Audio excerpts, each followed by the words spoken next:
The fiasco over the age limit claimed its first victim yesterday when a young man was shot dead in Rukunjiri. Consultations over the contentious issue have been greeted with the use of force from the regime. Could this debate plunge the country back into the dark days? On the spotlight is Senior Presidential Advisor on Political Affairs David Mafabi, Kira Municipality MP Ibrahim Uganda, Aru MP Odongoto, and Chaka South MP Jackson Kafuzi.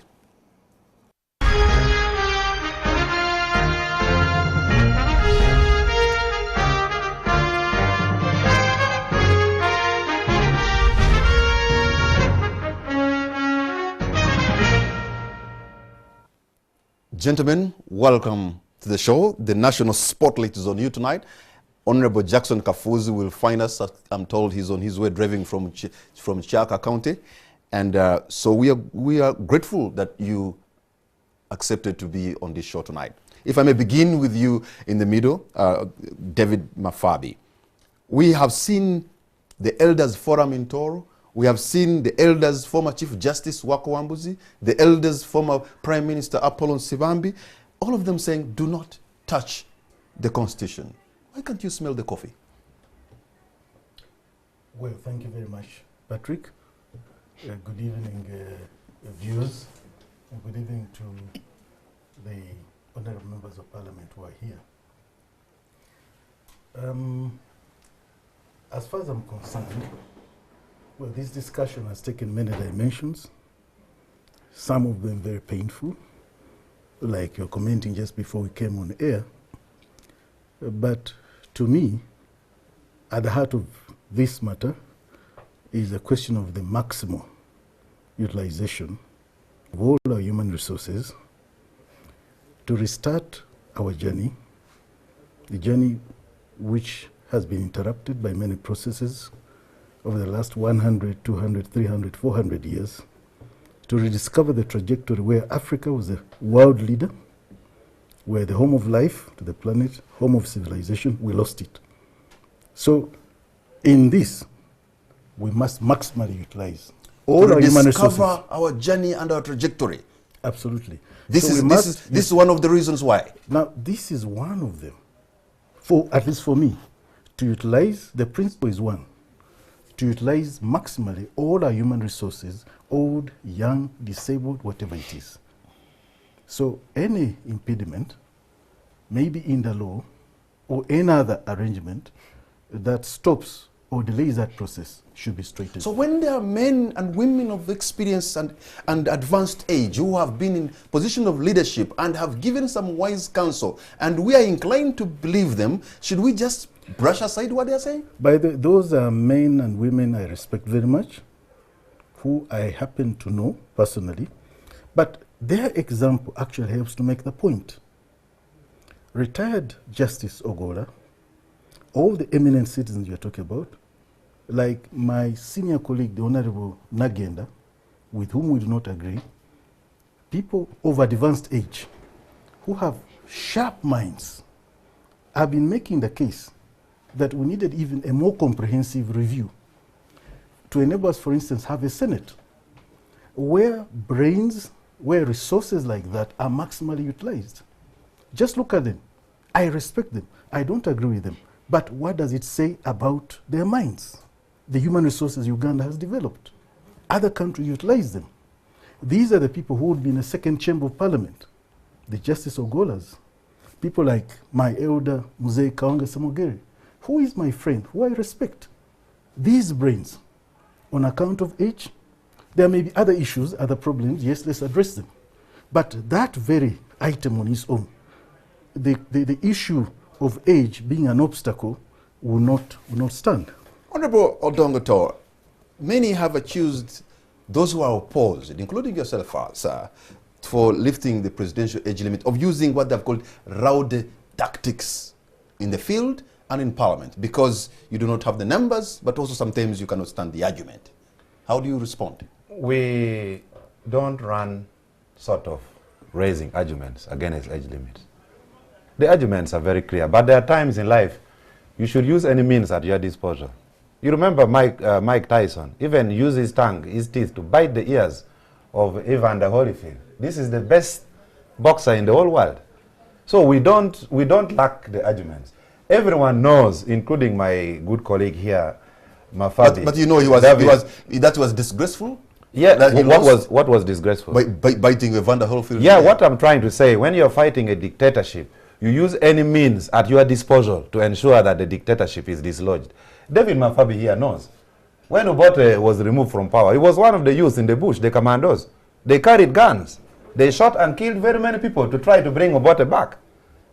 Unfortunately or fortunately, NRM is a very kind party. It's like a cemetery. It accepts everyone.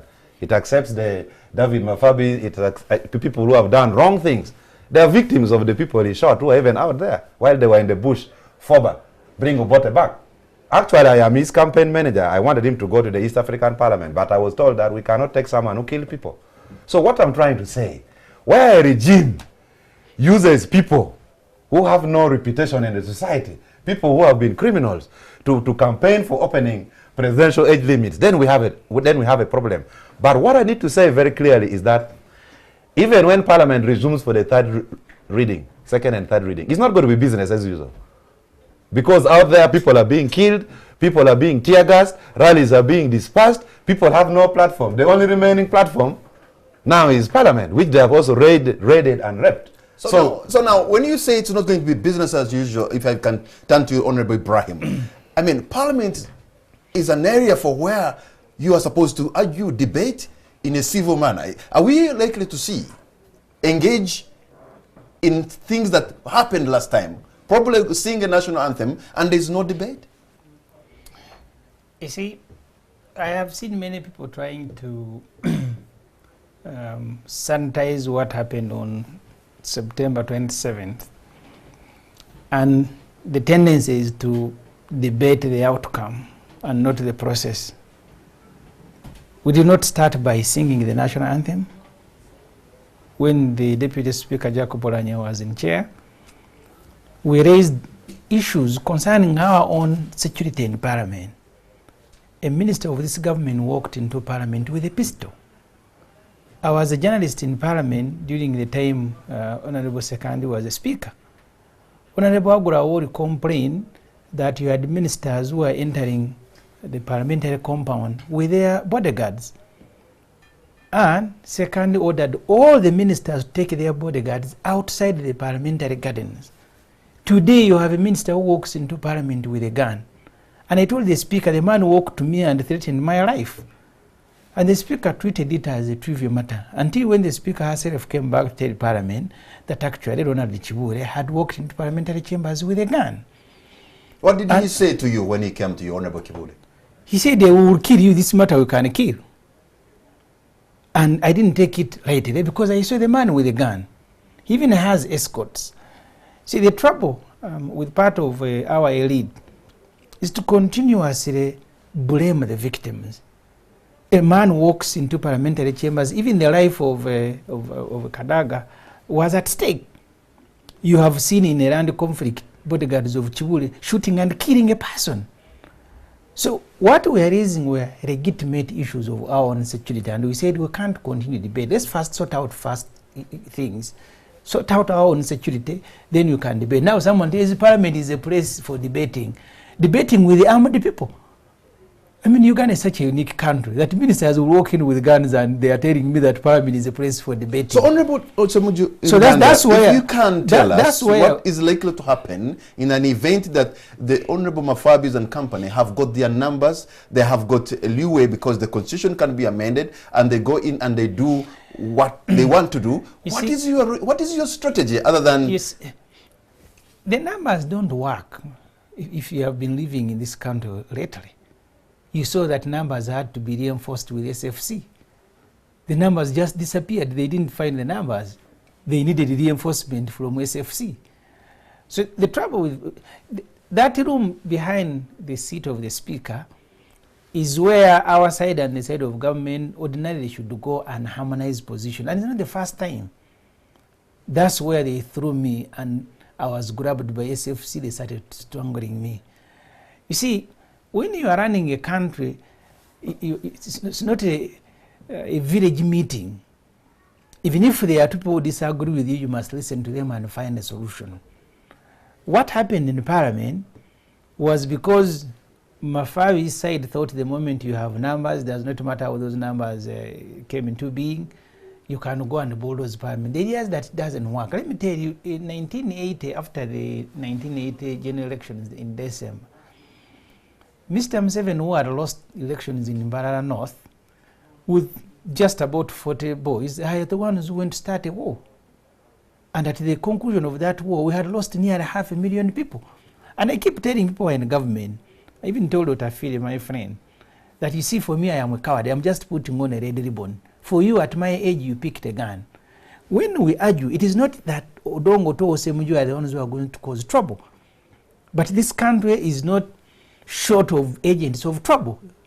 Mr. Museveni went to fight. He had lost an election. They had only one MP.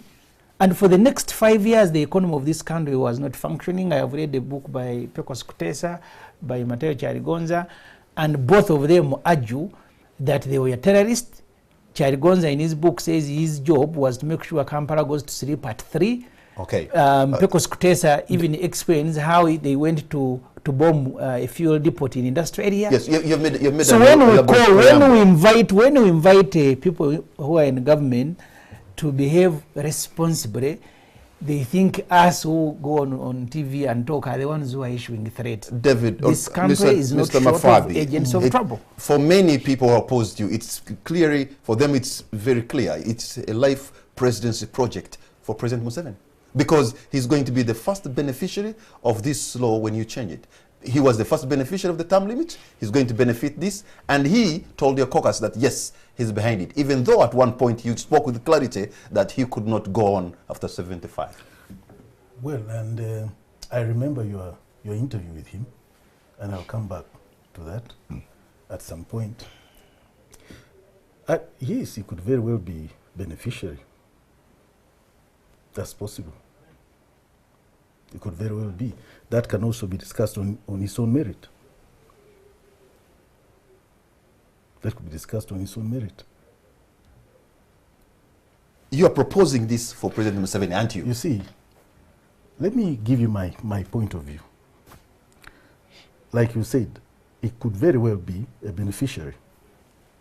Okay? The very first beneficiary, like you said. But I'm emphasizing that the principle for me is what I stated. The principle is maximal utilization of human resources available, whether young or old or disabled or whatever. That's number one. Are there number two, members number in the two, Central Executive Committee number of the two, NRM party number who two, seem to have reached the age of 75 and they think this constitution was going to bar them out? Number two, if you permit me to say this, I think the development of many nations, there have been critical junctures where there have been even special dispensations, especially transiting societies, to maximally utilize the resources that they have. I could give you, for instance, the example of President Nyoma. In the case of President Nyoma, in 1998, there was no doubt when Parliament amended the Constitution to enable him to run again. There was no doubt in that country. I'm not saying that's what we have here. That's what happened. Singapore had a peculiar transition of its own. Lee Kuan Yew was Prime Minister for 31 years. But because they thought they needed him, and the good thing was for them is that they had a consensus on this, he was able to remain in cabinet for 14 more years as senior minister, a special dispensation. After that, he continued for 7 more years as minister mentor, again, a special dispensation. Now, you could go back the history of constitutional development the world over. I think the critical thing would be, for me, if there's consensus or not on these matters. But to say these things will not happen, no. To say, yes, the other day we were in Makerere, and we had a rather rowdy afternoon, but I was very glad with the point made by Professor J.J. Barrier, and he's on the other side. Professor Barrier disagreed with his colleagues. He said here we cannot raise questions of illegality, questions of wrong procedure, because the Constitution has a full chapter, an entire chapter about amendments the procedure for amending it. We cannot argue that it's illegal. If the issue is about the procedure, well, they could be raised. Now, for him, the main argument was the motive, the purpose. And maybe if we had better space, that's what the country would discuss, should discuss. Honorable Dongoto, do you feel disappointed that the framers of the Constitution could not entrench those articles, especially 102B, so that we make it untouchable? Here we are, because it is doable, because the Constitution also says it is possible.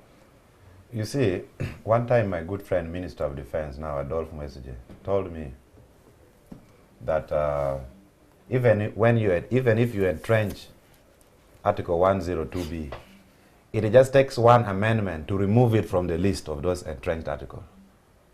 So Ugandans should not think the articles, legally speaking, as an advocate, Ugandans should not think that you can entrench an article and it can be, any of those articles can be amended by referendum. For example, if all the entrenched articles are under Article 259, you can amend Article 259 and remove Article 102B. But the issue is not the legal argument.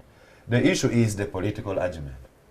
This man has stayed in power since 1987 for 30 years. There is nothing in the country. No Uganda Airlines, Mulago Hospital, the only unit which functions well is the mortuary. Yesterday in Padre district, people are without ARVs for 2 months. The prosecutors are on strike. The doctors have no pay. There is nothing tangible you can show happening in Uganda. Let me ask my good colleague, David Mafabi. The retirement age for civil servants is 60. Why don't we also amend that? Because there is a wealth of resources for permanent secretaries who are very experienced. That not aside, some people lose their jobs, but they cannot get their benefits from NSSF until they are 55. So why are we making a law which we call a bad eyes law? You know, when you put a spider web, a cobweb, it only catches the mosquitoes and butterflies, but a bird goes through. So why don't we amend the law now so that anyone who leaves the job, even at 30 years, can go and collect his benefits from NSSF? So I think the dishonesty among the political elites is that they are dining with the dictator. Actually, we need a comprehensive amendment to the Constitution. We need a salaries and remuneration board. For example, the parliamentary spokesperson, Chris Obore, he earns 18 million shillings a month. He has a vehicle, he has fuel, he has a driver. A UPDF major earns 900,000. Mafabi here earns about 21 million shillings. So where is the priority of Ugandans? No, that's not true. A UPDF captain earns 500,000. A nurse who is in Mbarara Hospital now, waiting for patients up to midnight, is earning 300,000. Our priorities are upside down. Honorable David Mafabi, I think the Honorable Dongoto is saying there are so many things contained within this country. No, and he's right. That affect the livelihoods of the people. No, the economy is in a downward spiral. That before you even think about Article 102B, you have a lot of work to do. No, why don't you attend to that? He is right. He's right. You know, there are statements he made at the beginning. I did not contest them because I did not want to get into that history. But this one is making me smile because I obviously don't earn 21 million. But I'm a member of parliament. I can't even bring the instrument. But no, so by the time you earn 21 million, you should really talk, because that is a lot of money just for talking. I wish I was earning that. My former campaign manager, but let me leave that. So, but I agree with him that there are lots of things that will need amendment, review. I mean, if you looked at the example of, again, the United States, and I don't want us to be a copycat of other countries, justices of the Supreme Court are justices for life. They are in that country. Or they retire or are impeached.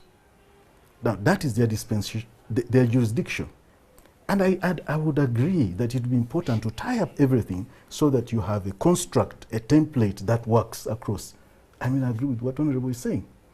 So, yes, this, what is in Honorable Majezi's bill seems to be limited. I don't know what we are going to have from government, whether we're going to have more, but I will not disagree on that. However, on the economy, I've been struggling looking at the figures released by the household survey. that would indicate that we have more people that have gone into poverty over the last 4 years, and we've now climbed back. But then that is a function also of drought and climatic change. The various droughts we had, 2009, 2010, 2012, 2013, and then the recent with the prolonged. So obviously, with the majority of our people in agriculture, there was an impact on that, on incomes. So the economy, for me, remains a major area of concern. And by the way, for me, I have argued before, and leave outside this matter, that in the matter of the economy, we needed absolute consensus across the political spectrum, minimum disagreement. If that is a major area of concern, that's where you should be putting a lot of your attention. Now, that's my private view and my support for this. So you disagree with some of your colleagues? No, my view in this is, even desiring, and I'm not ashamed of this, in desiring President Museveni to continue, it's not so much about him, but about a continuation of a particular development policy. Which framework. development policy, my friend? Well, when they are doing irrigation with a bottle of mineral water. Yeah. That is why you want someone to continue to be a president. But you are right. No, you are right. No. You are right, because that's not the point. The point is, yes, we need more irrigation. We cannot depend on the weather, but that's not my point. Let me give an example, if you permit me. There was debate in this country some months ago. Some of our donors and other countries were talking about health, about our priorities. They were saying, according to them, health should be a priority. They were saying it is wrong to have infrastructure investment, massive infrastructure investments. There is no country in the world, those partners of ours, there is no country in the world that has transited by having health as a priority. The United States of America, the first 100 years was doing, it was in handicraft subsistence agriculture. The second, the next 100 years, they moved to a bit of industrialization, also including slave labor. It is when they had this massive investment in infrastructure, in electricity, in railways, that something critical happened there. That industrialization was actually the same for Britain. You want to invest in the hardware and forget the software. I support the policies, people themselves. I support policies and leaderships from any political persuasion that continue that line. That will ensure we remain on the trajectory where we don't get confused, where we do things in the economy that must be done. Honorable Ibrahim, that other countries have done. If they do not do more them, than ever in 2017, as a journalist, I seem to see a momentum towards those who maybe believe in the kind of political ideas that you have. How do you intend to leverage on what is supposed to be like a momentum now, and then it gives you what you want to protect, preserve, and defend the Constitution? First of all, you must accept the position that we are in. At one time, I've even written an article about it. The president referred every crucial decision in the country to the peasants. The peasants will decide. Today, he has even coached NRM MPs on how to avoid meeting the peasants. He says you will go and meet people in a room, you give them transport refund, you also serve them food. Once you correct those, then you come here and say we have consulted the public. And I can tell you, and Mafabi knows it, they have sent staff and security operatives to go and work out audiences that NRM MPs will be meeting. The other day, Minister without portfolio or something, Ajina Duri was in Teso. I was with the phone when he was running to. So what Mr. Museveni is going to do now with his advisors is what they did in Rukunjiri, is what they have done in Natete today and Chengera, is to resort to violence. They underestimated the response of the public. They thought the public loves Mr. Museveni, so the moment you speak about Museveni, they will be clapping. NRM MPs are running, even from these town hall meetings, they have asked them to concentrate on. The other day I saw an MP on NTV, Major Kakoza, closing a meeting because we told him, please do not change the constitution. But you must, as I said, you must accept the position that you are in. People in Syria rose up, they started with protests. They didn't know that for the next 10 years they will be locked up in an armed struggle.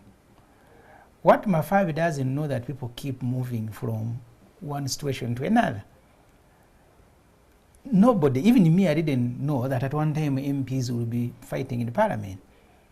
But because there was no room to listen, eventually you saw what you saw in the parliament. For us, we're just pushing as we are being brutalized. There are people who are like M7 who will pick a gun. And you keep speaking to their heart. Please do not take us on that path. Okay, gentlemen. But just because you see, Mafabi speaks about the utilization of our human resource. The other day I did an article and they are very angry with it, including Mafabi, so much to make a response. No. The president in Uganda came into power when the emir in Qatar now was 3 years old. And the president led a delegation to go and beg a person. He came into power when he was 3 years old. But the emir of Qatar handed over power at 62 years. And I watched when he was making his speech. He said, we have educated people in the best universities in the world. We've made a contribution. Nobody will ever blame us for taking power because we didn't want it for our own use. Said, young people, go and choose a cabinet of people who are energetic, go and run your country. In a few years, Qatar, which was a roadside market, is now a first world. That's what you expected. But Mafabi to come here and say you need to utilize the resources, human resources. Okay, you mean in the whole of the NRM, you don't have any resource, you have one resource like this. If it dies tomorrow on the road. No, gentlemen, we are going to take a break. We are going to take a break. When we come back, we give the Honorable Mafabi to respond, and I hope Honorable Kafuzi will be joining us because he said he was running late coming from his constituency in Chegegwa. We'll be right back.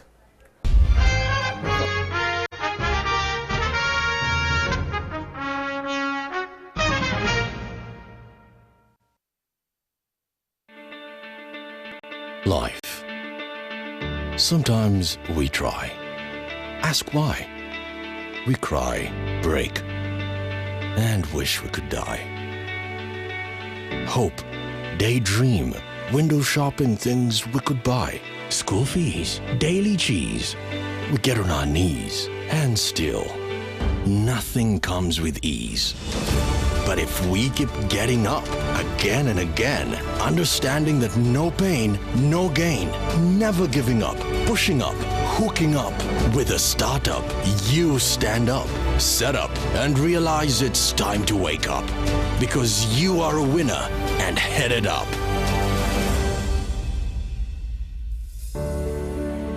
No dream is beyond reach. Because DFCU is making more possible. DFCU, with pleasure.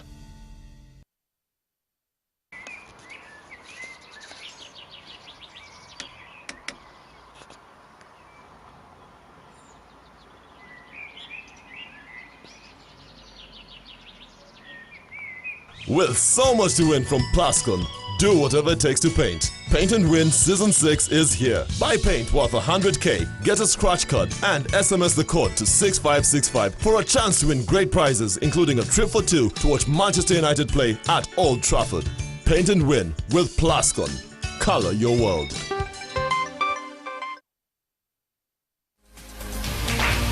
The second NTV Economic Summit, jumpstarting Uganda's economic transformation. Coming soon on NTV.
on the next episode is brought to you by Settling. Let's color. Otuke, Lera, and Leptong, Oyam, and some part of Kole were highly affected by the LRA war. Local governments are not getting enough funding to give good service delivery. The women who got opportunity and they got other men to take care of them, these men are rejecting their children. You have a generation who are not willing to work. I like what Mr. Mutabazi did in Luengo. I think we need to take the bull by its horn. Those are the voices from the people of Oyam district.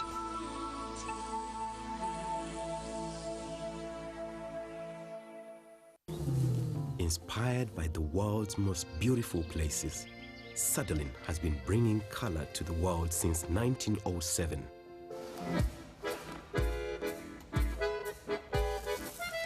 Settling. Let's color.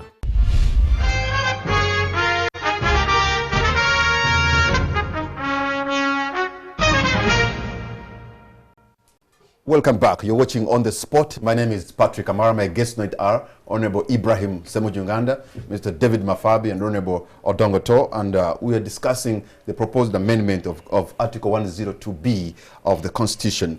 We have seen the police come up with directives, Honorable Otto. You are a lawyer and a legislator, and they don't want you to stop. They are stopping you from holding joint rallies.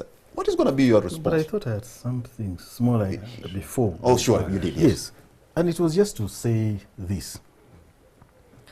This idea of consultation. I have issues with the idea of consultation. What is being called consultation? Our leaders, members of parliament, are not delegates. They are representatives, they are leaders of people. They listen to the people, they also teach the people. It has to be two-way. You impart views to the people, you also listen to the people. The other day I gave a very crude example. If you go and an LC1 population tell you that they have decided that it is correct for them to excrete in the bushes, are you going to say my people have said they want to excrete in the bushes? And that's a leader guides, a leader teaches. So consultation cannot be about just listening. It has to be two-way. I mean, what are your own views? You, the leader. You can't say, I was listening to the people and then the people. And who are the people? Yes, I mean, and the argument is here, they're expecting the leader to guide in protecting, defending. So the interpretation. The Constitution. Now, that's the leadership they are expecting. You know what happened the other day in Makere? This Constitution. And I was very disturbed that a senior lecturer was misinterpreting and distorting Article 3 about the defense of the Constitution. And what circumstance, and invoking it for certain action.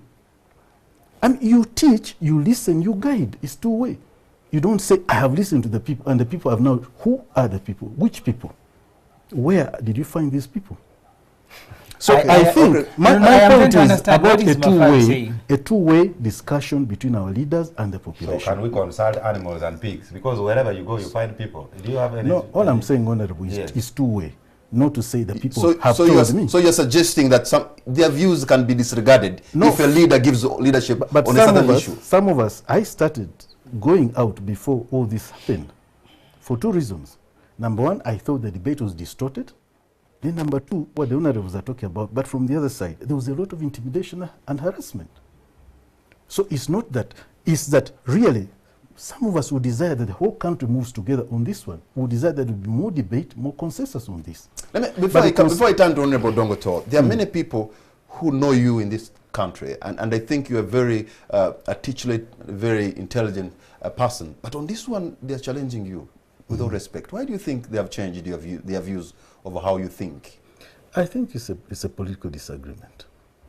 That's what I think. What do you think, Honorable Dongoto? You see, I was in Nigeria, and then I flew to a state in Akwa Ibom. Akwa Ibom is in Calabar, near where the Biafran youth are trying to secede from Nigeria. And what I realized in Nigeria, if someone dies and you go to a funeral services, they will ask you, you need the car, the coffin, and then they say we also have wailers, those who can cry. If you need 1,000, 2,000, it depends on your pocket, so that the funeral can be seen. What are you driving at? I'm trying to say, Mafabi, is like a whaler. He makes a lot of noise depending on the amount of money being paid to his pocket. He knows he's not even missing the person who has died. So the point I'm saying For is, heaven's sake, Honorable Dongoto, at one time you were a campaign manager of this man, and I'm sure you knew his integrity, his wisdom, and that's why you backed him at one point. I am actually glad he lost the election. It would have been a very big disservice to take him to the East African Parliament.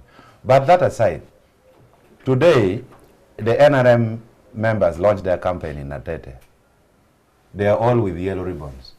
The police is there protecting them, giving them mineral water.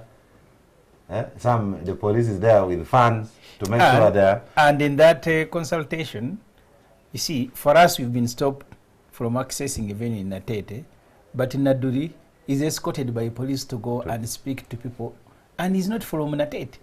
Now, the latest directive, Semuju cannot go with Honorable Uto. Honorable Uto cannot take Semuju to Aru.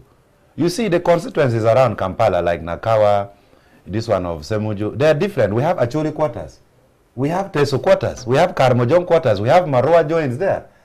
I would be better placed going with Semuju and speaking to my people in the language they understand. So I think in all this, the police is absolutely partisan. And what I have observed in all the traffic lights and where you see policemen standing, you people observe well tomorrow, they have the police uniform and they have a T-shirt inside. Because they also know that if the event gets you at that particular place, you may have to leave the uniform and the gun and go with that T-shirt up to your village. It happens to my brother, the UNLA. So you see all the deployment, they have a T-shirt inside because they know what they're doing is wrong. So in case the government is overthrown, they will just remove that uniform, leave the gun there, and also become a civilian. So I really sympathize with IGP Kale Kayihura. This is absolutely rubbish. This is absolutely partisan. I don't think anyone, including my friend of Kampala Metropolitan, you can be proud of putting tips from here to here when you are using violence on the very people you should be protecting. This is disgraceful. How do you respond to that, Honorable David Mafali? You see, it's painful. Like I was saying the other day, I was in Makerere with Honorable Kafunzi, with Professor Baria, other people whose names I don't know, some academics. But there was something I heard Honorable Mwanga Kivumbi say. He said, I'm not talking about dialogue, I'm talking about action. He said, we need to act. Now, that was also re-echoed by somebody in the audience, an old friend of mine, very close friend of mine. She refused to shake my hands. And I said, why are you refusing to shake my hand? Because he said, because you are supporting this. Now, when she stood up to speak, she also did not address the issues. She was saying, this is the time to act. So I posed the question. And I what's said, wrong with that? Yeah, I said, but to act how? You see, I want us, I think, to bear in mind that some positions have been taken and are being progressively taken in this discussion. Even before this matter went to Parliament, even before the fracas involving the honorable members of Parliament, there was a heightening of emotions. There was a question of taking positions, a question of even threatening violence. This was there. It has been there. It has been building up. And so I think that also puts the custodians of law and order in a difficult place. How do you manage that kind of situation? But you know it is on record. I do not But support, you know it is on record that the person who brought a gun in the chamber of Parliament was the minister. I do not support any infringement. I do not support any infringement of the law. I don't support the idea of intimidating any Ugandan, of harassment of any Ugandan. And that should be across the board. Nobody should intimidate or harass any other Ugandan for any reason whatsoever. You see, if the law is bad, let the struggle be about changing the law. But we should not accept that it is right to intimidate, to harass other Ugandans. So what is your response on police's directive that they cannot go on joint rallies? Or even give you police, okay, but at least you have seen them support the NRM members of Parliament and harass them. Let me also speak for myself. I have a team of compatriots. We carried out a number of meetings, and in each case, invariably, we wrote the police, held meetings with the police within the provisions of the Public Order and Management Act. That's what we did. We said this is a law. We're not going to have a meeting without this arrangement. And the communication, the correspondence, and the meetings are there. And every meeting we held was within that. I cannot speak for others. I don't understand what Mafabi is talking about. For these I'm talking about the meetings. particular rallies, I wrote to police myself. Okay. Because that's what the law, by the way, the law excludes members of parliament. From But although we are excluded, I wrote to the IGP. The other day, Asman Mjenyi responded to me, telling me that MPs should concentrate only in their own constituency. That's the letter I have in my office. So all what you are saying, we've done this. But because you deal with people who are acting under pressure and are getting directives, because you see, the reason they're acting the way they are acting, it is because they thought Mr. Museveni was such a darling that the public will just clap and roll a red carpet that please you can go and die until you die. You can go and rule until you die. What they have got from the public is what has frightened them. Because you see, Mafabi, for me, even if I don't go to consult anymore, I am not the one who was in Wekula where your MP was nearly beaten and he closed the meeting and took off. We have not had a consultative rally there. I was not in Isaac Musumba's constituency. See, the public is not as stupid as some of you think. They know that this thing is dangerous to the country. You can't have a person who has confessed on TV that at 75, I don't have energy to continue. And then you say, we want to preserve the human resources. I mean, Mafabi, you are more intelligent than that. Find another reason that some of you who surround this person, the same problem you have in Zimbabwe. At one time, the wife of Mugabe said, Mugabe in the grave will be better than the opposition. And I think that's what you have in Uganda. Mafabi would rather have Museveni go to the grave as the president of Uganda. He has himself said on a TV that at 75, there is no energy to continue. That was the interview with Mr. Kamara here, yes. I think.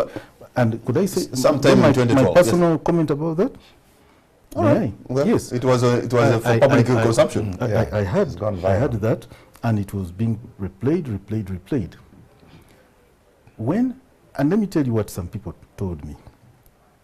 Don't forget that you have said you want to comment on what the president said, that at 75 is dead. Absolutely. Now you're saying what some other people told you. This is what I'm going to do. You know, you are very passionate about it, and I respect the passion you have. But also recognize that other people are also passionate about that. When I went to Mbale, and yes, that's true, Honorable, and met some of the colleagues of the president who are with him in Fronasa, they said, go and tell him. First, I'm going to make 2 points about this. Tell him it's not even his business.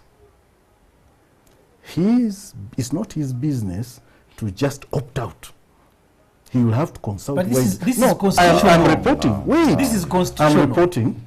Let me just finish this. No, the question of law cannot be. Just a minute. Let me just help there. I know what you are driving on a highway. I'm talking about the police says the maximum speed is 120 kilometers per hour. Okay. You cannot say that someone wants one at a time, gentlemen. Let me finish this. For them, they perceive it as a revolutionary duty. Okay? That's number one. That's what they said. So those who have retired. Just a minute. Number two, Mr. Kamara, we've done research. We've done research, I and some other people, on dementia. Dementia is one of the illnesses associated with aging. Of course, as you grow older, even me at 56, I feel my body slowing down. The body must slow down. It is inevitable. Biology dictates that you slow down. That's inevitable. And obviously at 75, you'll have slowed down that much more. But dementia, in terms of cognitive impairment, 4% global figures, out of the world, 46 million. 4% from 65 to 75. From 75 to 85, another roughly 7%. The other majority are over 85. Yes, but are you aware, that's my comment about that the subject you're bringing, somebody talked about it. He has been running the country for 30 years. He knows the experience. He feels himself. Now that's he speaks with clarity. We are more inclined to believe him than you. Well, I have given my comment. These are my views. That scientifically... No, what I'm saying, sir, I'm saying you can picture people this way. The 75, none of us in the last 30 years has led the country. For him, he knows, and he said you cannot go beyond. He did not speak about that at this stage. I am going to be sick. He only said You no, don't have the he's- energy. Yeah, that's what I'm talking Yes. about. Physically, you won't have the energy. You slow down. as So you why are go. you bringing in If the I may energy? ask you, there are speed limits on all highways. Are you trying to say we should go to Parliament and amend the Traffic and Road Safety Act so that No, people can drive at any speed? Honorable- Because certain rally drivers would be comfortable No, going no, at no, 240. that's not what I'm saying. Yeah. I have not said that. No, I'm trying to say why we have a limit in law Yes. is to stop certain behavior, certain excesses, Precisely. like Okay. speed limit. But you have also So, okay, outlined how you can change that. Honorable limit. Semoju, what do you read from his submission that revolutionary men in the East told him that you must remove the article from the Constitution, No. and it is not your business. They say, It tell is him- their business. So tell him- is that right? Tell him To It's not- change the it's not- Constitution? No, that's not up to him. It is up to them. It's not up to him to talk about running or not running. That was a statement. That's what that came from Mbale or Eastern And I Uganda. want to add here, Honorable Which is a part lawyer. of Mbale? Please, I know people are No, watching from East. Honorable Which is a part? lawyer. Yeah, MP which- from Mbale. Honorable is a lawyer. Let me add this. Yes, sir. This constitution, I don't know what type of jurisprudence we're talking about. Constitution serves the people. The people do not serve the constitution. The law serves the people. The people do not serve the law. Honorable Semoju Nganda, there's one thing that Yeah, it's I true. see Honorable David Mafabi and company they have. They are using legal means, they are using political means, they are using democratic means. Maybe you could say other ways, but the Constitution provides to be amended. There are ways and channels which they are following, and they can have the numbers. Because when you really look into it, they can win the debate, they can win the argument, You see, and they are likely to win the argument. in 2015, 205, when they are amending the constitution, this is what the NRM Secretary General now said. Please allow me to read. She said, on the issue of term limits, run Guan right. The fact that a majority support a policy is no evidence of its wisdom, might, and right. That is the NRM Secretary General, Kasule Lumumba. As I wind up, the tyranny of the majority requires safeguards and protection of one part of society against the injustice of the other part. The NRM Secretary General, Kasule Lumumba, when she was discussing the issue of removing term limits, she went on. The accumulation of all powers in the same hands, whether of one or a few or many, and whether hereditary or self-appointed or elective, may justly be pronounced the very definition of tyranny. You see, people keep speaking about the NRM numbers as if they don't know where they came from. For 9 years, you had a military man ruling Uganda, using all the resources to build himself until the court attempted to dismantle what he had built. We are under a one-party state until the Constitutional Court said you can't continue the movement. Even today, as I speak to you now, Mafabi is paid to serve me and serve Odongoto, but he's here serving one person. Because Mafabi is not an elected leader that is in his position because he's UPC or DP or NRM. He's in a public office, he's supposed to be serving the public. Actually, he works for the state, not for the regime. Yeah, not for but the you can regime. see all of them from Ofonopondo, from everybody. Obore. So these numbers you talk about are numbers that we know where they have come from. Let me tell you, the day Museveni leaves, you will find Mafabi either in the State House or in some other research organization working for the next government. The same numbers you had, even when Obote was amending the 1966 Constitution, he had the numbers that, as Kasule Lumumba rightly observed, doesn't make it right. These safeguards were put there by the very people now who are removing them. We didn't put them So now, there. I just want to know, Honorable Dongoto, if members of Parliament, those who are for the removal of the Article 102, come to Parliament and they say these are the views we have come with from the constituency, and they seem to have their numbers, what happens? You see, not everything that is legal is right. Basically, my party president, Besige, has raised this several times. It's not a new thing I'm bringing. He said, even apartheid in South Africa was legal. You see this small piece of cloth in my head here. Why are they running with tankers and mambas everywhere? Yet they have the numbers. So the general feeling across board, this is my honest observation. Ugandans are not interested in the presidential age limit being lifted. The reasons are several, but the main one, the government is sectarian. It's almost a government of relative friends and in-laws. The deployment, people are unemployed. Certain people are driving cars of 800 million.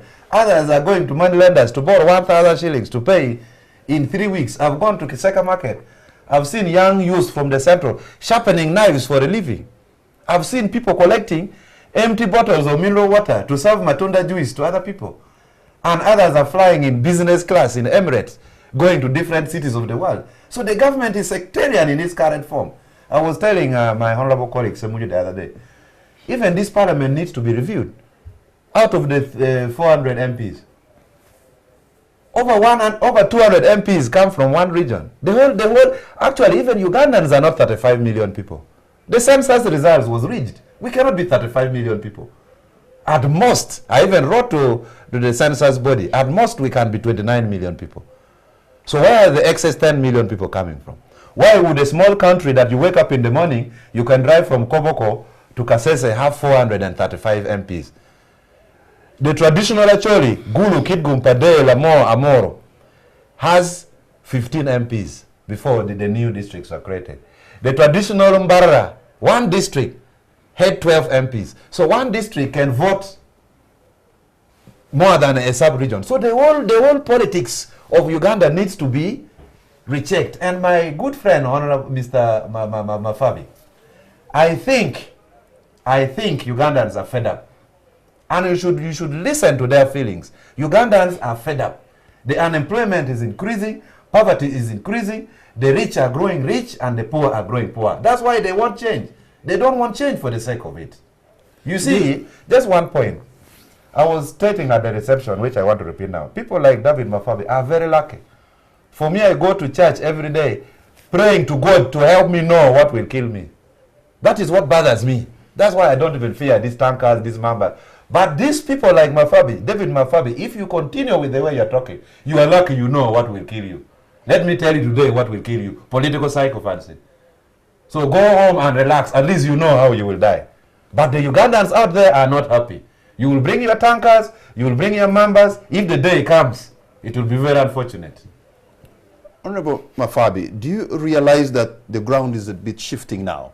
For example, when you go to Kivanda's house and you see Honorable Jaco Dur and members of his constituency, they are saying don't. Maybe the Honorable Kabahenda, they are saying do not. When you see Kitagwenda and you see Fort Portal municipality and Kabarolu Women MP, which used to be the firewall of NRM, is being breached. Do you see that this looks like ground shifting? No, what is clear to me is that across various sectors of society, this is an emotive matter. You can even feel it in the studio. Yes, so that one I will not contest. I only wish. In the classroom, please speak straight. What do you want me to do, Honorable Semuju? You see, he asked my view. Yeah, but you are giving a classroom answer. Yeah. So, I would have been happier if there was more time to build consensus on this matter.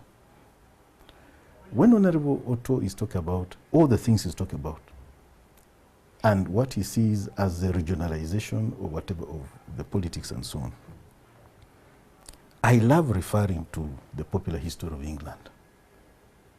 If you looked at the development of that country from 1217, the Magna Carta, 1217, which Lord Denning described as the greatest instrument in constitutional development. 1217 up to today, how many years are we talking about, Patrick? 1217 up to today? Maybe 800 years. Absolutely. That is the trajectory of the development of English civil liberties, fundamental freedoms, and it did not come, it did not fall from heaven. Civil wars were fought, people disagreed, kings were beheaded, Charles I was beheaded. Yes, this is a point I'm making. You see, the main argument, let him conclude. The main argument I see presidents have changed in Tanzania here. Yes. Presidents have changed in Kenya here. Over 4 or 5 presidents. So why do you take us to England when we have peaceful transfer of power in our neighborhood? But even in England, my point is, what is the origin of norms and values that accompany what we're talking about? Constitutional stability and development. That is semantics. No, you may look at it as semantics. To me, it's a very serious matter. So are you convinced that what you want to do is going to make the Constitution of Uganda better? I don't want to talk about... Does this make the document better? I don't want to talk about the neighborhood. South Sudan, I lived in South Sudan for 12 years. As with Dr. John Garang, that's another story. I don't want to go into it today.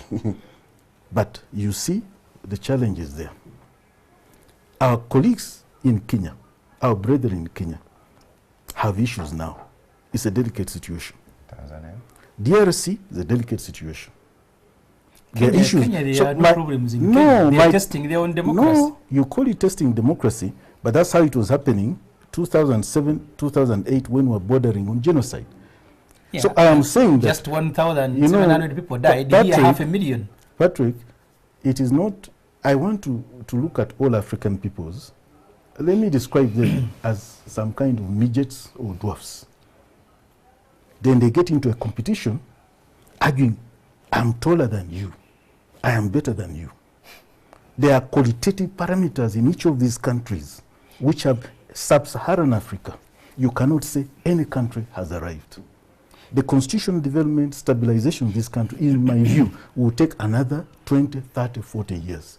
Why? Because there are certain socioeconomic parameters that are not in place, whether in Kenya, Tanzania, all of us have things are we those must do. going to be brought about by an individual? No, it's a process. Now, my point maybe is this. And it may explain why, for instance, Dr. Besigye is very powerful in the FDC. Why Milton Obote was very powerful in Congress. At this stage of development, individuals tend to overshadow institutions. First of all, because institutions are weak. That's true. Institutions are young. So these individuals become larger than life. Now, that can be used positively or negatively. But that these individuals can become larger is to so me that reality portends now. Absolutely. We're going to take a break. We're going to take a break. Can we utilize We're going to take a break, and when we come back, No. I'll open the line so that you too can't utilize. can be a part of this discussion. The man spends it that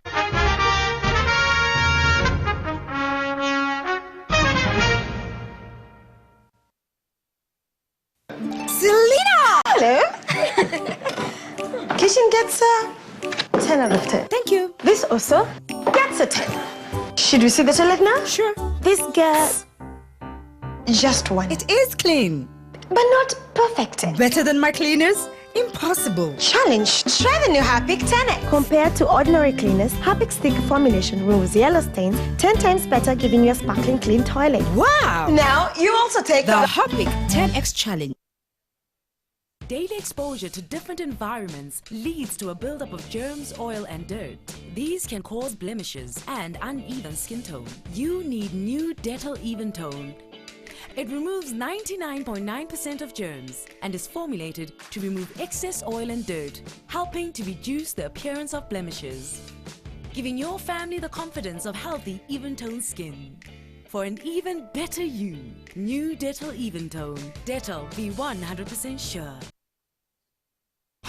Grace is only 8 years old. Hi, I want to be a lawyer. Do you know how much it costs Grace to go to a university? I think it's 500,000 shillings. I'm afraid it's a lot more than that. And the only way Grace parents can afford the costs is if they start saving today with Pru EduSave. And Prudential will make sure Grace goes to university. With over 24 million customers worldwide and over 169 years of existence, your child's education is guaranteed with Prudential. Talk to us today and let's face life together.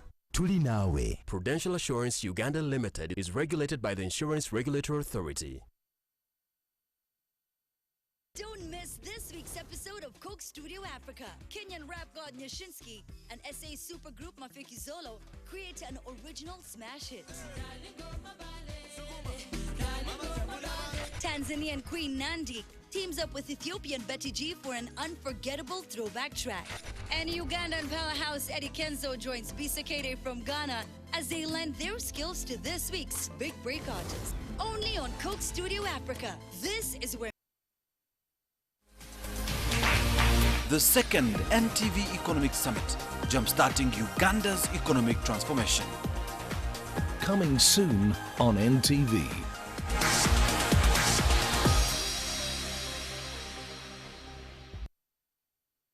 Are you in need of being refreshed, beautified, and renewed? Come to Sparkle Saloon and be pampered by our team of experienced staff that will leave you feeling rejuvenated. At all Sparkle Saloons, we offer professional barber, hairdressing, nails, beauty and wedding services to a cosmopolitan clientele in a comfortable environment using proven products at affordable prices. Just walk into our outlets and you'll be instantly attended to. Our salons are located in major shopping malls with safe, ample parking space for your comfort. At Lugogo Mall, Garden City, Forest Mall, Oasis Mall, and Acacia Mall. Sparkle Saloon. Professional, affordable, and quality services. Pregnancy means different things to different people. What would a pregnancy mean to you now? In my situation? No. That's why I use a coil. What about you? Geez, I am not ready. That's why I use pills. We can't wait. We are ready to have a baby.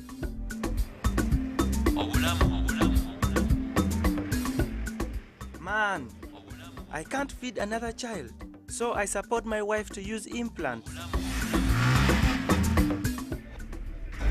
What will another pregnancy mean to you now? My land got finished. That's why I even got a vasectomy. Trouble. My parents would kill me, that's why I'm abstaining from sex. I cannot even afford airtime, so I use condoms. To prevent unplanned pregnancy, visit a health center to find an option that works for you. For quality, durable and desirable wood furnishings, look no further than Masterwood. Our factories boast of modern state-of-the-art machinery which dry, engrave and carve all new and unique timber designs to satisfy all customers' desires. Are you building a new home, hotel, school, shopping center, or would you like to refurbish your living space? From doors, kitchens, wardrobes, wood carpets and ceilings. Located in Luzira, Plot 16, Ring Road Industrial Park. Masterwood, timely delivery of quality products.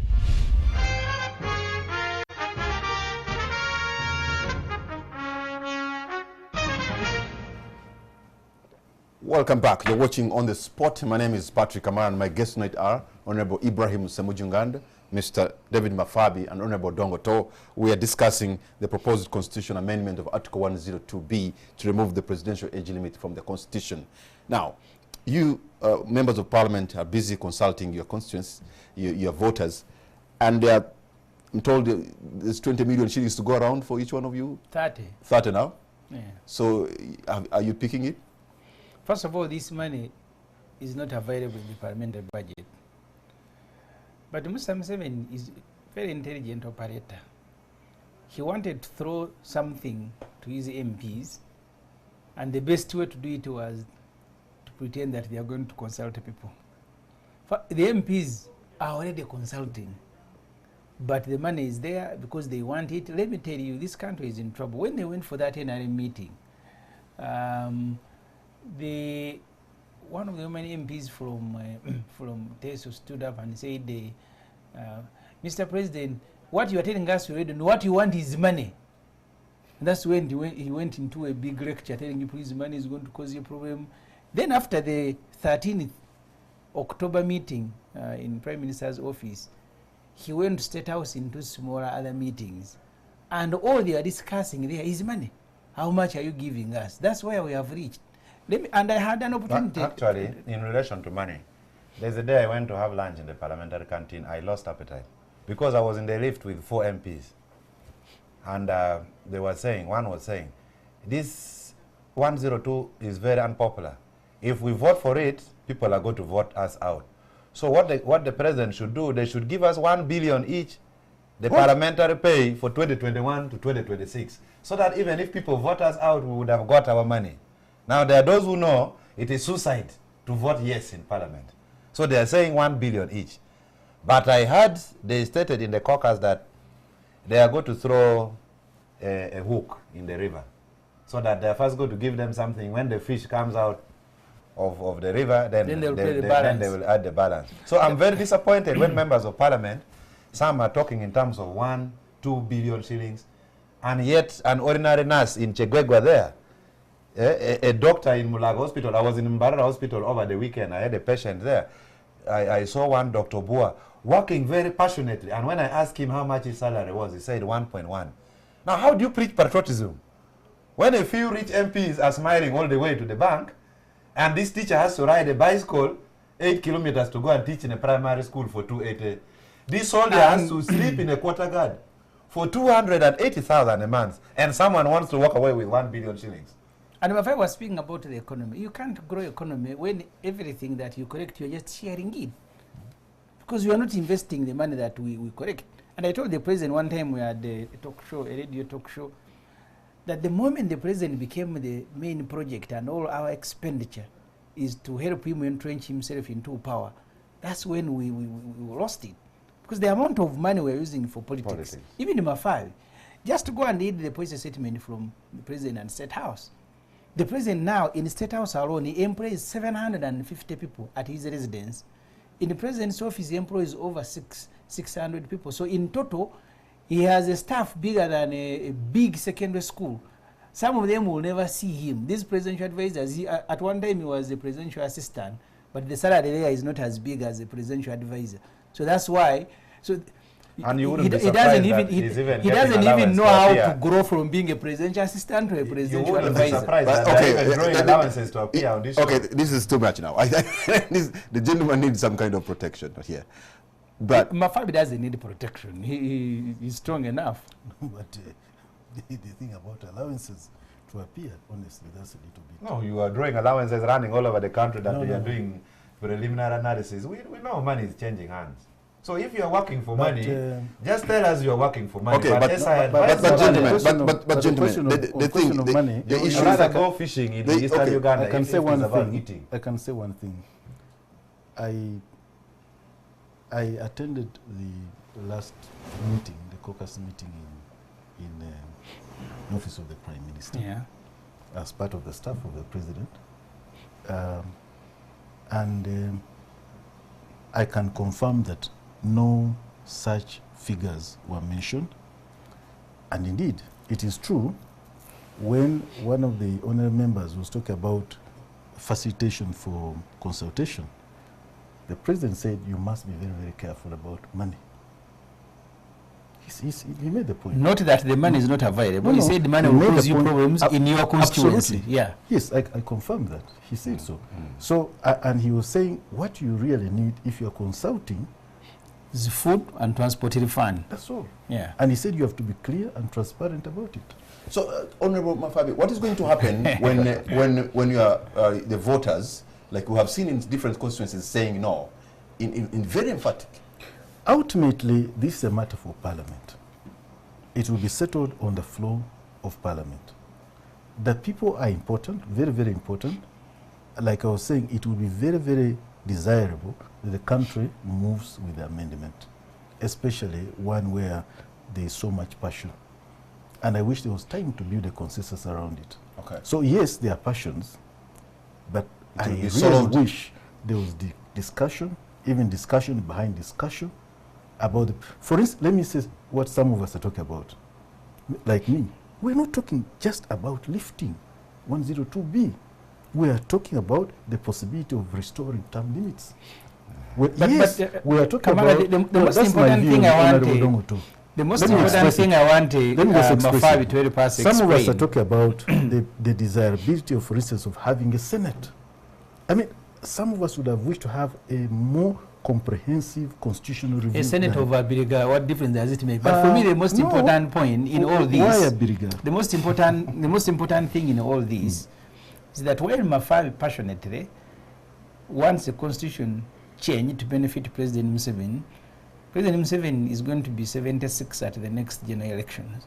He can only be a president if he wants to stay on at a Ghana point for the next maybe another 10 years. You then have someone who is worse than Museveni at 35 and he becomes a president. What will you do? Because you see, in other countries, in other jurisdictions, I remember in Tanzania, when the Nyeri Commission asked CCM to continue as a one-party state, you remember what Nyerere said? Remember what Mandela said in South Africa. Because you see, you are not making a constitution for today and for Mr. Museveni. You're making a constitution for other people and for tomorrow. Precisely. Because you have another person, very bad person, in charge of Uganda. You have removed the presidential term limits. You are removing the age limit. So what do you want us to do, Mafabi? Let me open the lines so that people at home or wherever you are, you can call and tell us what you think. The numbers are on your screen, and you can ask Honorable Dongoto or Honorable Ibrahim or Mr. David Mafabi, because this is also about you and us. This is our country. So I'll be taking callers online.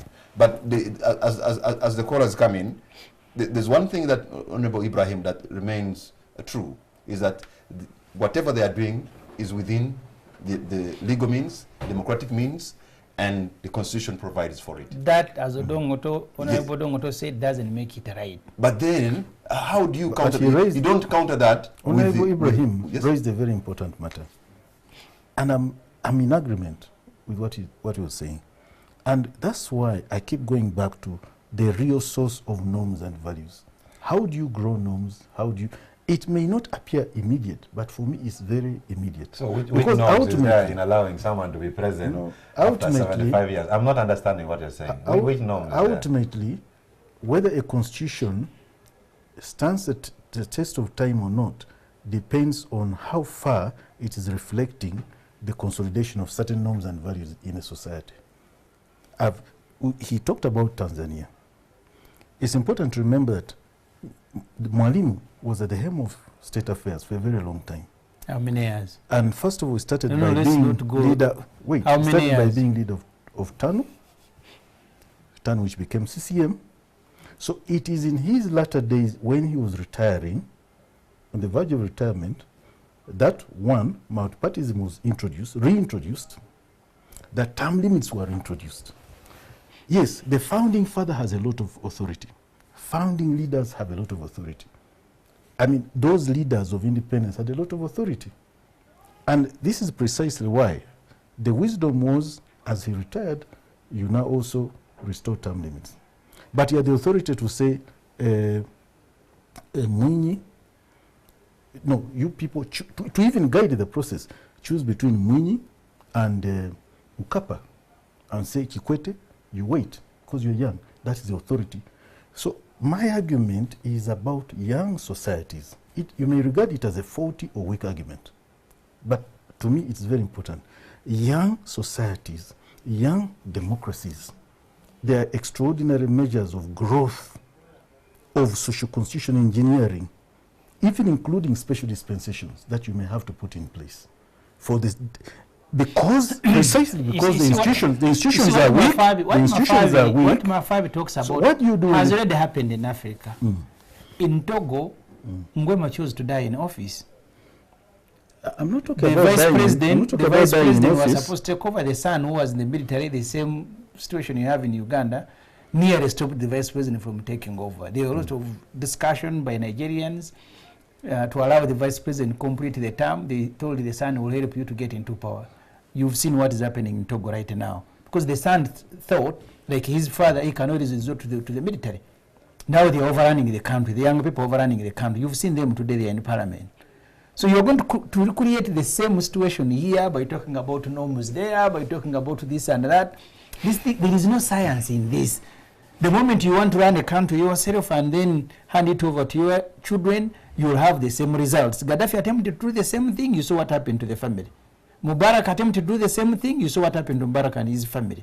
Please don't invite problems to our country, Mafabi. You can speak to the president as a senior presidential advisor. Please allow him to go and retire. And the country moves on. And if you are fearing that maybe Semuju, a very bad man, will be the president, you can go and choose people from within your own NRM. And maybe just to add, you see, the president has done certain tremendous things in this country. Because in 30 years, even if you're a gambler, at least one of your gambling would work. This was an opportunity for him to retire as an elder statesman.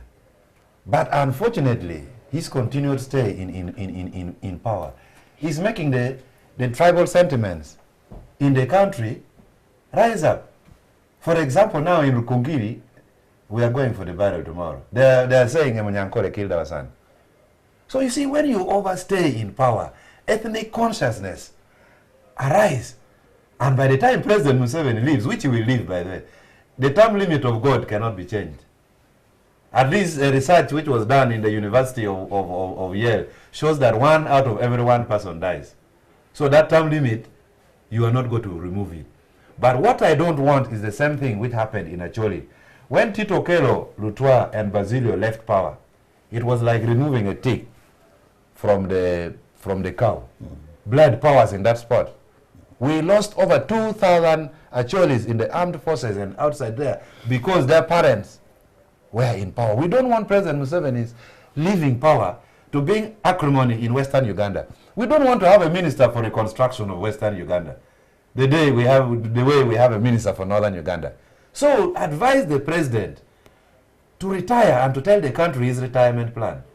This is healthy, it's good manners. Okay, our time is almost out, and I thought I was going to get 1 or 2 callers just in case you're failing to get in touch with us.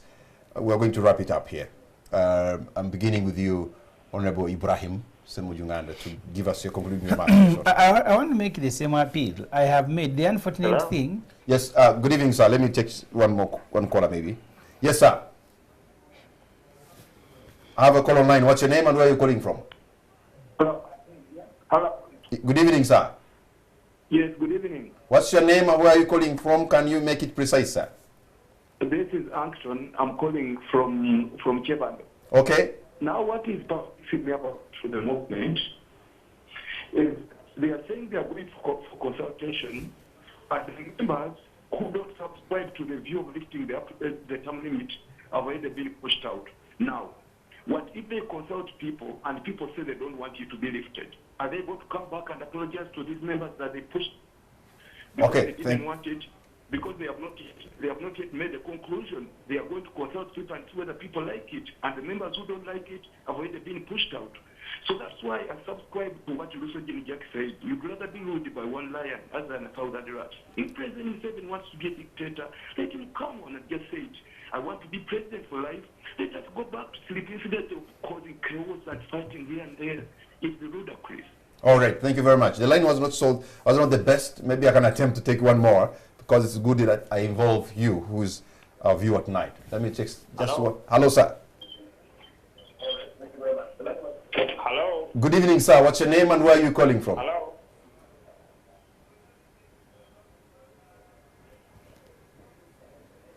Okay, looks like that one is listening. You're listening to your own echo. We cannot have a conversation unless you turn down the volume of your TV set. We can't have a good, healthy conversation.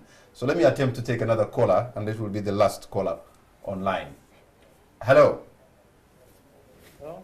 Good evening, sir. What's your name? I'm okay. What's your name, sir?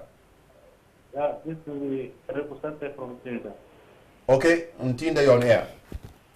Jinja. Ginger, okay. All right, I have a problem with the lines, and I also have a problem with you, my friends, because it looks like, let me just maybe give another piece of advice. When your phone goes through, you turn down the volume of your TV set. You turn down. When you turn it up, we cannot have a conversation. There will be an echo where you are. That will always confuse you. That's why sometimes you are unable to have a conversation with us. So, and for that matter, I'm closing the line. Hello, sir. Yes, this is Moses from Soroti. Moses, you're on air. Yes, I am very disappointed with Mr. Mafabi. And why is that? Yes, this is Moses from Soroti. Hello? Yes, go right ahead. Don't listen to your echo, sir. Yes, I'm so disappointed with Mr. Mafabi from Eastern. Mm-hmm. They used to say the white people come from the East. But how he's talking, it looks like we have lost that to Honorable Modomoto. First of all, hello? Yes, you're on air. Go right ahead, sir. We should learn that everything has got its own time. Mm-hmm. And now that the time for His Excellency Yoweri Kaguta Museveni has come to an end, we appreciate that Museveni has done all he can do. And the young men should be ready to take over the country. the generation of Mr. Mafabi is being represented by Honorable, by Museveni. Hello? Yes. And for sure, Muse has done a lot. We should allow him to go and retire honorably. Okay. And that is my contribution. Thank you so much. Thank you very much, sir. All right, I'm closing lines there. So, Honorable Ibrahim, your parting shot. You see, if Mr. Museveni and his advisors want to know how unpopular this matter is, let them go and hold a secret vote within the NRM caucus.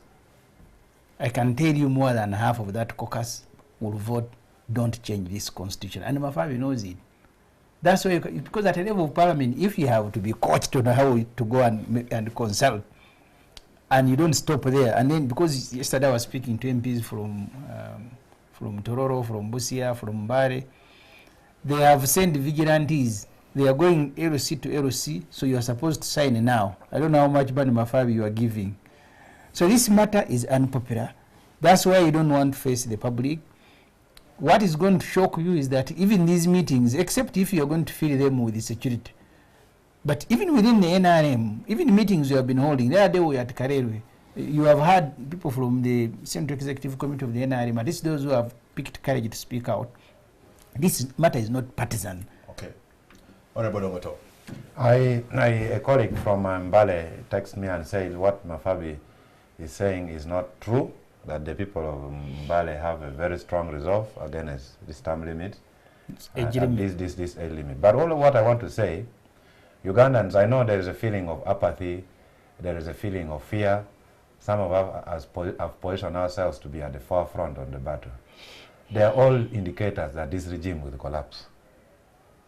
In fact, I'm very happy that President Museveni has attempted to amend Article 102B, because some people were doubting whether he's a good man or not. But now they have all reasons to lose all the doubt and confirm that he's a bad man. So the struggle continues. Ugandans out there, we shall always be with you. They can take us to prison, they can do what they want, but the password is Tojikwatako. That's all I can say. Okay, David Mafabi, I can also tell you that one of your friends, the Honorable Hussein Chanjo, seems to suggest that he's disappointed. He just sent me a message. I'm sure he must be very close. I salute my my old friend. But I think maybe it's just a joke. No, he probably means it. But he's one of the people who are my friends, and I respect him. I hope I can persuade him to change that view. But also for clarification, I did not talk about meeting people of Mbale. I talked about meeting some of the Fronasa people. They are no longer there. When they died, they are finished. They are there. Like the vice chairpersons of the Historicals League. I could name them. Magode Ikoya told you to go and ask him to stay on. It was not Mzee Magode, it was others, Eunice Nambuya and the others. But that is their view. I mean, I just used it to make the point that that's the kind of view. In fact, they went on to say that provided his mind works, that's what they said. I just wanted to make that view. Number two, let the discussion continue. My prayer is that civility should be maintained, that there should be mutual respect. You should make an appeal to police to stop disrupting our meetings. No, I'm appealing to everybody across the board. I really wish there was civility, there was a lack of blackmail, lack of intimidation by anybody whatsoever against any other Ugandan. Let people speak to one another. Let them let them listen to one another. People may think there are no views to be made, but everybody has got a viewpoint. So let those who think should be lifted, listen to those who think it should not, and vice versa. Okay. Thank you very much, Honorable Odongoto. Thank you very much, Mr. David Mafabi. And thank you very much, Honorable Ibrahim Semuji Uganda, and all of you who have been a part of this. Sometimes we sit on this table and we disagree. Sometimes we can look very angry. But I know that it's not that because these people here hate each other. I think it's because they love their country more. Good night and God bless Uganda.